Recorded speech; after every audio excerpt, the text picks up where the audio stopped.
It's nice whenever your website is really nice on a mobile device, because patients always have those with them. And whenever they say, wow, who's your dentist? Or someone says, oh, I'm looking for a new dentist. If they have something they can pull up right away and just show them, say, yeah, this is the guy I use. Look at some of his work. Hey folks, welcome to the Dear Doc podcast, where we discuss the practical aspects of running your dental practice, as well as the technology, softwares, and services that can help to empower you as a dentist. I'm your host, Doc Huffpower. Thanks for joining us for today's episode. Hey folks, before we get into today's program, I'd like to talk to you a little bit about one of our sponsors, Docsites. Docsites provides affordable and effective websites for dentists with no long-term contracts, transparent pricing, and great customer service, starting at only $59 per month. They also provide optional online marketing packages to help you increase your online visibility. For special offers, including up to 25% off of your website setup, text podcast to 818-489-9823. Again, that's 818-489-9823. Now, this is a limited time offer, so text now and lock in your savings. Or you can visit docsites.com/TBOD for more information. Hey guys, this is Doc Huffpower coming to you for the Dear Doc podcast. Please pardon the any mess that you can see from the shelves in the back. I'm moving some things around in the studio, so you have my apologies. Today we are joined with Kayvon Mott of Docsites, who you guys well know, and Leslie Pasco, who was a long-term client of theirs, and she's now retired. We're going to talk a little bit about some of the things that she found in her practices that worked really, really well, and talk about specifically why she joined Docsites, why she used them, and why you should, in her opinion, as well. So if you wouldn't mind, Dr. Pasco, could you give us kind of a brief overview of where your practices were? And they were not in Pasco, Florida, I asked. So can you talk to us a little bit about where you practiced and what kind of practice you owned? Oh, yeah, sure. Absolutely. Well, I've been in dentistry 25 years now, and I just recently left the clinical side of dentistry.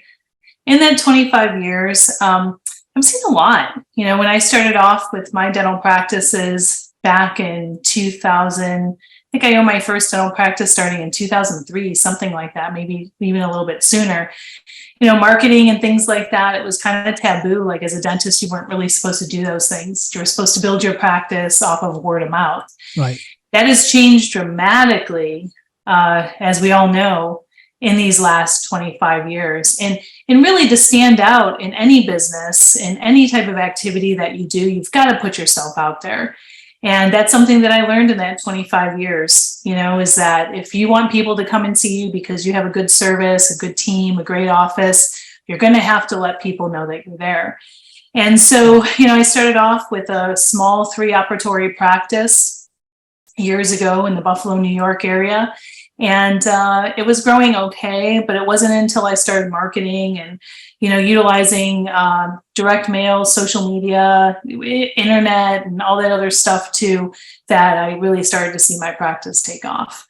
And so I retired out of that practice and I sold that and I relocated to the Pittsburgh area. I started a scratch practice from there too and started marketing even before it was open, because I know the value of marketing. And I also know the value of a good marketing company too, and what that means and what it does for you.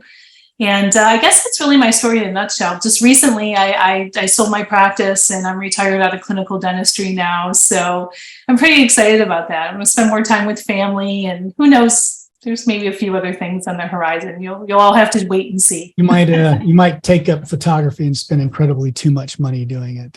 Maybe. From personal experience.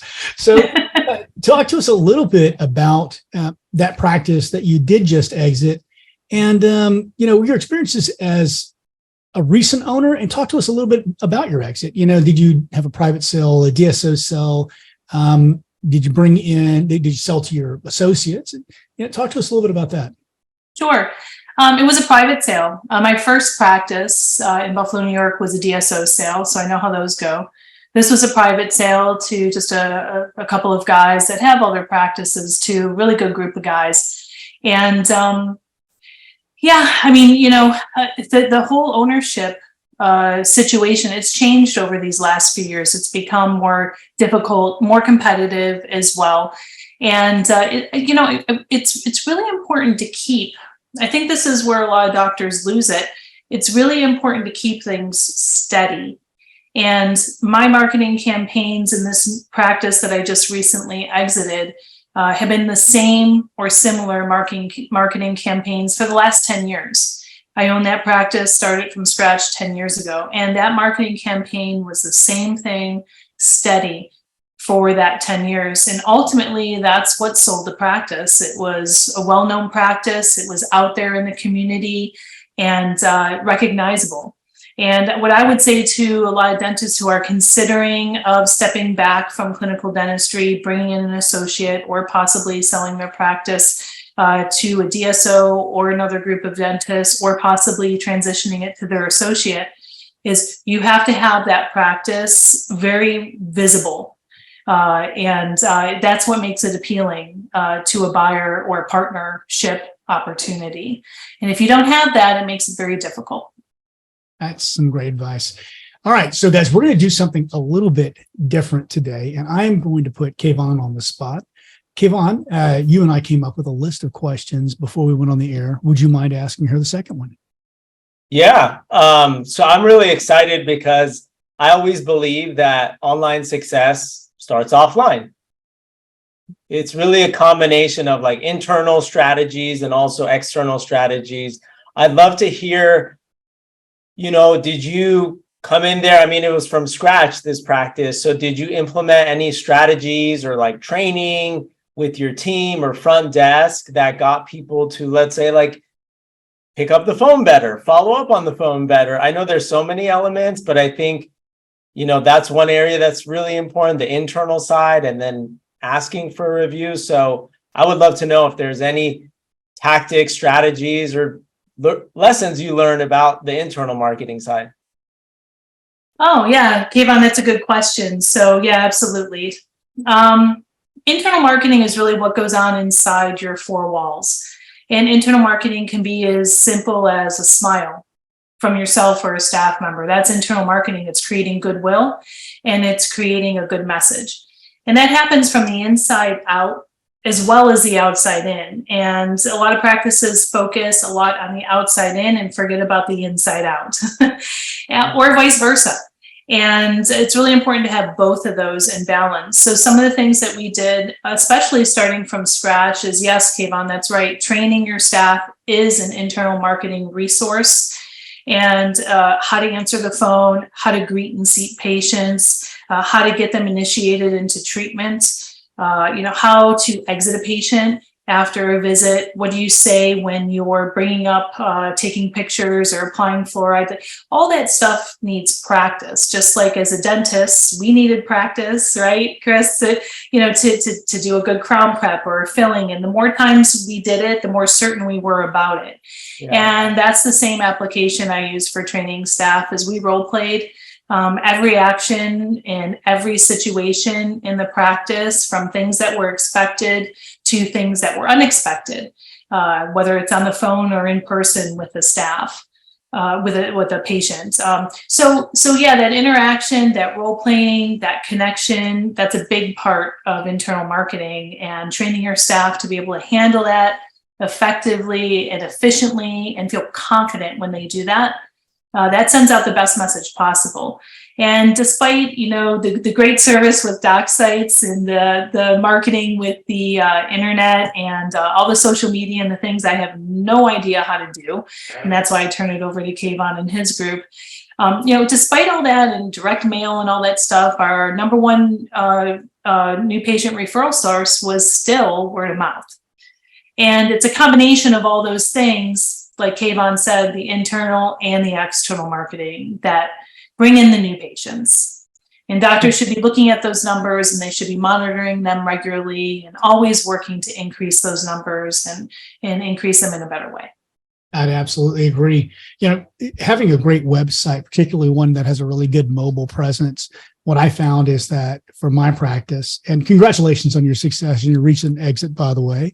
Well, thanks. I know it was part of kind of like the crowning achievement of my career. Whenever I got to that point, it was a little bittersweet though.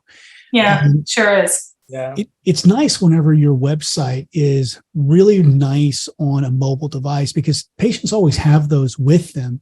And whenever they say, wow, who's your dentist? Or someone says, oh, I'm looking for a new dentist. If they have something they can pull up right away and just show them, say, yeah, this is the guy I use. Look at some of his work, thumbing through that gallery that Kayvon keeps telling you guys you need on your website. He's right. The other point I would make is, Dr. Pasco, it's so funny. I almost feel bad about having these interviews because I feel like I'm not really offering people a whole lot in the way of new information. Because what we all say, everyone who has been successful says, you have to systemize your practice. Mm-hmm. It's the little things that matter. If you don't get the little things down, the big things don't matter. I was smiling listening to you talking about it because I preach this, and Kayvon, you've probably gotten so tired of hearing it here and in private conversations, but I preach that you have to systemize everything. Now, internal marketing is super important, but as I said, having a great external marketing presence is equally important, especially if you want to capitalize and synergize between the two. So if you don't mind talking to us a little bit about, I know you use Docsites, but Docsites and other external marketing stratagems that you used, and best if you can talk about how they synergized with each other and played off of each other. Sure. I mean, I'm a big firm believer in letting people who know what they're doing do what they do best. I don't know social media. I honestly, I have no idea what Kayvon does behind the scenes. I just know that what he does works. I don't know how to go on Facebook and TikTok and all that stuff. It's not my thing. For some people it is, and for some people it's not. So I think the first step is just really finding someone that that you can trust and that has good work ethic. Kayvon and his team has good work ethic, and that's what I like. So that's my number one priority, is working with someone who has good work ethic. I know he has good work ethic because, well, for lots of reasons, I don't need to get into the details, but anytime I needed something, he was there. So I like working with a group, whether it's my direct mail, my social media, my website, even just community projects, things like that. I want to work with someone who has good work ethic. So that's number one. That's how things synergize, because if you're working with other companies or other groups that don't have that good work ethic, then it puts a damper on everything. And then just carrying forth the same message. And I don't know if I can say this or not. I hope so, but because it's live, we can't go back. But like Starbucks has the same message over and over and over again. And that's how people relate to a company like, say, Starbucks or Chick-fil-A. It's the same thing, right? It's the same message over and over and over. And where I see a lot of doctors go wrong is they keep tweaking and changing and tweaking and changing. And there's never enough time for the message to sink into the population. You have to give it time. And you can't, any business owner, especially dentists, are a little impatient. That's why we do what we do, because we like seeing the result right away, right? So you've got to be patient and you've got to wait for the results. And those results take time to build. So sticking with the program, with the marketing programs that you choose to put in, whatever those are, and just keeping that message the same and working with people with good work ethic. I mean, I really think that's the best way to strategize and to synergize everything together. So I'm going to start off by saying you're obviously younger than I am. You're what, 25, 35, right? So I can say that in my generation, you're winning a lot of points. I'm trying. So I'll tell you off the air later one of the jokes I would tell my my retired female patients. But I know that work ethic was something that was defined to us by our parents whenever we were kids. I would say, probably get in trouble for this, beat into us in many cases, because, spare not the rod was definitely one of the edicts of my mother. But we were taught what a work ethic is. And I think we have a very visceral, very gut relationship with those words. And I'm going to say something, and I don't mean any offense to anyone younger. I don't think that those things are commonly taught anymore. So Leslie, I want to ask you a big question, and I want you to define work ethic, and I want you to give me 5 red flags and a few green flags that you have noticed over your years, and I'll probably chime in a couple too. Well, work ethic to me is being committed and disciplined. So you could have good work ethic when it comes to your diet, or when it comes to exercise, or when it comes to raising your children or running a family. Good work ethic when it comes to handling a business or handling your job. You know, are you committed? Are you disciplined? Are you there? Are you in? Not only that, but are you there for others, to serve others, or are you there for yourself? So for me, good work ethic is really defined by how you serve others and your commitment and discipline to that, number one. So the red flags, what I would see is, you know, someone who's in it for themselves, someone who, every 2 months is asking for more money and not doing anything in return and just expecting it to happen. That's a red flag. Red flag. I'm a huge, and I'm sure this is going to raise some feathers out there, but I don't like cell phones on the job. I don't think anybody should have a cell phone or earbuds in when they're working, especially in a medical facility. I was at a grocery store and the cashier was texting while she was ringing out my groceries. Like, really, there can't be anything that important. I'm not going to tell you how old I am, and I'll tell you later. But 25. I've lived 25 years without having to text when I was, 3 years old. Anyway, so you can make it through the day without having to check your phone on your arm or on your desk, or there's other ways to do it. In the good old days, if a family had an emergency, they called the office. That's it. You don't need to be that in touch with everything all the time. To me, that tells me that you're not committed, you're not disciplined, right? So, and everybody has emergencies, so do I. But I'm not carrying my phone into the operatory or something like that. So that's just another thing. Another thing is just being there for, like I said, for the business and doing what's best for the business, even before yourself. That's a green flag. And if not, a red flag. Coming to work even when you're not feeling at the top of your game. We talked about being instilled that work ethic. My family was in the restaurant business as I was growing up, and that's a disciplined type of work.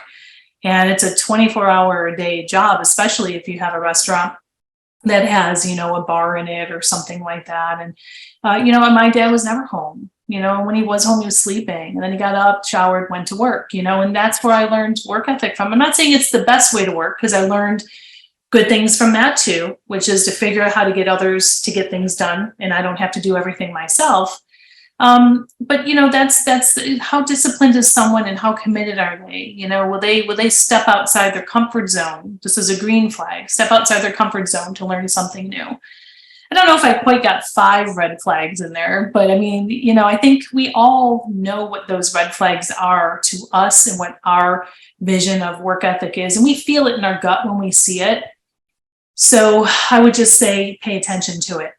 So I have a definition that I've used for years, and I'll see how you feel about it. Your team members, and I like to call them team members rather than staff, which is an infection, or employees or subordinates or whatever, and that's a personal choice. Mm-hmm. But your work ethic is what you do when no one is watching. Yeah. Plain and simple. And if what you're doing reflects well on the business and reflects well on the owner, then you have a good work ethic. If what you were doing furthers the cause of that business, you have a good work ethic. And any other answer means you have a poor work ethic, or that you need to work on your work ethic. So that would be my first answer to anyone who does have a question about what is work ethic specifically. I agree. Absolutely. I would also say one further thing to add to the things that you said. There's a difference between someone who says, that's not my job, that is poor training, or a bad attitude. One can be fixed, one can't. And a person who says, I'm doing the job of 5 people. Whenever you're looking at someone's work ethic, there are people who overpromise and they say yes to too much. You have to be aware of that. You also have to be aware of the people who are just highly inefficient at their job, and any task feels insurmountable because they either have poor training or poor work ethic. And those are just a couple of things I would add as flags for you to look for as a practice owner. Now, my last question, unless there's anything there that you wanted to respond to, my last question would be, how long have you been with Docsites for your website and your marketing? And what has your experience been? Now, I already kind of know what the answer to one of these has been, because I've never gotten another answer in my entire time working with Kayvon, but what is their customer service like as well? Sure. I've been with Docsites, I think 4 years or so. And again, I just believe in letting people who know what they do what they do best, and they do it best. I've worked with other advertising companies and marketing companies and people who promise but can't deliver, or overpromise and underdeliver. And I've never run into a situation with Docsites where they've promised something that they couldn't deliver. Even during this transition process, with the new owners coming in, and I hadn't thought about that. Yeah, That's a great point. Yeah. I mean, Kayvon was right there for me. I could text Kayvon if I wanted to. Sorry, Kayvon, I don't want to throw you out there to everybody, but I mean, it's that personal. Okay, I give out my cell number. I tell him about that every time. I tell people to call him at 2:00 in the morning when they're leaving the bars. Yeah, sure, he loves that. I mean, really, Kayvon was one of the first people that knew that I transitioned the practice. For a couple different reasons, but I mean, his company is just really on point. They're dedicated, they're disciplined, they're committed, and he's always looking out for the best interests. Even with these new doctors coming on, he's like, "Are you sure you want to do it this way? Are you sure you want to do this? Because look, this is what the results have been, or this is what we've been doing, or why don't you take a look at this?" Like, he's very good at. He and his team are very good at like guiding the doctors into what they should be doing to get the best result. And I've never had nothing, but a good experience with them. If I could give a 5-star review, I definitely would give a 5-star review. Well, luckily you can. If you go to docsites.com. Absolutely. So Kayvon, do you have any further questions? Anything that you think would just kind of bring out anything else that you saw that was just extraordinary with Dr. Pasco's practice that maybe you think some other dentists should be doing, or anything like that? I would love, I'm a believer that once something switches for the business owner, I'm a business owner in the dentist's mind, and then a decision is made, something good or great can happen from there. Otherwise, if we're just doing the same thing, we're going to get the same results. So it would be great if someone is, let's say, at a point, Dr. Pasco, where they're maybe not happy with their current website or marketing company, and they're considering switching to Docsites or someone else. What advice would you give them? But they're on the fence. I'm too busy and I'm hiring staff and I'm doing this, but I know I should be doing it. What would you say to that person? Because I feel like you've definitely been there yourself, where you're dealing with a lot, but marketing is important. Yeah, I think it's what Doc said too. You can't overwhelm yourself taking on every single project in the office. And if that's what's going on, you have a lack of delegation. You have to be able to delegate some of these projects. And it's a very important task, marketing and getting in the right new patients into your practice, and continuing to keep the existing patients in your practice by being visible. So I would say, first of all, you have to make the time. It's a very important part of owning a business, or being part of a business. If you're a partner in the business, or if you're considering buying a business, you better start learning about these things now and start becoming invested in how to grow a dental practice organically. Because a lot of it has to do with chairside manner, but you can be the best dentist in the world, but if no one knows you're there, then it's really valueless. So I would say, jump in. You gotta take a look at this stuff. You can't be afraid of it. I know it's overwhelming. Again, I have no idea how to handle Facebook or any of that stuff, but you got to find the right people who do, and you have to get involved.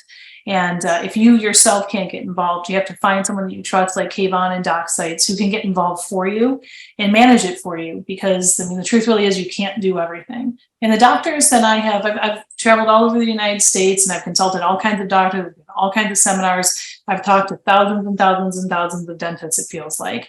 And it's probably true. It probably is in the thousands. And they always fall apart because they take on too much themselves. They've got to find trusted partners they could work with, like Docsites, and trust that part of their practice to Docsites or any other group that's out there that can help them with accounting or legal or employment. Or you can't do it all yourself. So I think that's the first step. You got to realize that. Absolutely. Completely agree. Well, guys, if you are considering changing your website, if you're not happy with the SEO services that you're being provided by your website company, or if you just want to know how you're doing because you suspect maybe you could do better, give Docsites a call. Kayvon's going to give you his personal cell phone number. I'd like you to call him at 2 a.m. in the morning when you get out of the bars. I really don't want you to do that. Go ahead. My phone number is 818-489-9823. So we work with many TBOD members in the community. Just a reminder, when you reach out to me, that's my personal cell phone. You're not going to, get followed up by an automation or a text system or anything like that. So if you're curious and you want to take a look and see how your website and online presence is doing, just text me and we can set up a time at your convenience. It takes about 10-15 minutes. And a reminder, if you're ready to switch, some of the benefits of working with us: one, we have no long-term contracts. So we don't lock you in a contract. Two, our prices are really affordable. And I know sometimes people are looking to save money because they're spending on this software and that widget, right? And sometimes even me, myself, as a business owner, I'm just paying and not looking back. So every now and then, it's a good idea, as Dr. Pasco said, look back, get involved with your marketing, because you might realize just from a 10-minute conversation, you can get better service and save money. And then lastly, we are offering special discounts to TBOD members. So if you text me at 818-489-9823, just let me know you're a part of TBOD, or visit docsites.com. You can see more of our website, our pricing and options. Just know that those are our retail prices. And as a TBOD member, you are going to get a better price for that. So we're here, and I'm happy to support anyone who's looking to improve their website or marketing, like we did for Dr. Leslie. Well, guys, that's about it for today. If you have any further questions for Dr. Leslie or for Kayvon, go ahead and drop them in the comments below, and I will relay them to them and we'll get the answers back to you as quickly as possible. As always, I'll drop a link to the TBOD special, at least the last one. I believe you guys have updated the website. So it'll be in the comments below, or actually probably in the body up above. Other than that, Dr. Pasco, thank you so much for giving us your time today. And if there's anything you'd like to leave our members with, that you need to join TBOD. But, yeah, I guess I do know, don't I? You do. You definitely do. It's a great place to be able to share your wisdom and your stupidity, because frankly, sometimes my stupidity is more worth something worthwhile to a new dental owner, a new practice owner, than my successes have been, because they're closer to the rung of the ladder that they're on. I agree. I've learned more from my mistakes than I have from my successes. And that's what mistakes are for. Absolutely. All right, folks. Have a great evening. And thanks again for joining us. Thanks, everyone.